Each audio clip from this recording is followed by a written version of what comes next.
అదే పాట పాడుతున్నారట, మీరు కూడా అదే పదం పాడుతున్నారట. మరి ఇది ఎంతవరకు ఏంది ఏం కథ ఏమంటావు? ప్రభుత్వం చేసినటువంటి పనిని మాత్రమే గవర్నర్ గారితో చెప్పించే ప్రయత్నం చేయాలి. కానీ ప్రభుత్వం చేసినటువంటి పొరపాటు ఏంది అని అంటే, చేయని పనులన్నిటిని కూడా చేసినామని చెప్పే విధంగా ప్రయత్నం చేసింది. ఈ రాష్ట్రంలో మహిళలకు ప్రతి 1,00,000 మంది మహిళలకు ఒక్కొక్క మహిళకు ₹1,00,00,000 ఇచ్చినామని చెప్పారు. ఏ మహిళకు ₹1,00,00,000 ఇచ్చిందో ఈ ప్రభుత్వం సమాధానం చెప్పాలా. ఈ ప్రభుత్వమే గ్రామాన్ని ఎంచుకోవాలా. ఏ గ్రామానికైనా వెళ్దాం, ఈ రాష్ట్రంలో ఏ మహిళ కన్నా ₹1,00,00,000 ప్రభుత్వ సహాయం దొరికిందనంటే ఈ ప్రభుత్వం ఏదంటే దానికి మేము ఒప్పుకుంటాం. కానీ చెయ్యనటువంటి పనిని చేసినట్టుగా గొప్పలు చెప్పేటటువంటి ప్రయత్నం ఈ ప్రభుత్వం చేసింది.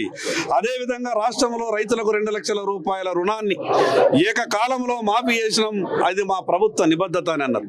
ఇప్పటికీ రాష్ట్రంలో ₹2,00,000 రుణమాఫీ కాలేదని ఎక్కడ పడితే అక్కడ రైతులు ధర్నాలు చేస్తున్నారు, రాస్తారోకోలు చేస్తున్నారు.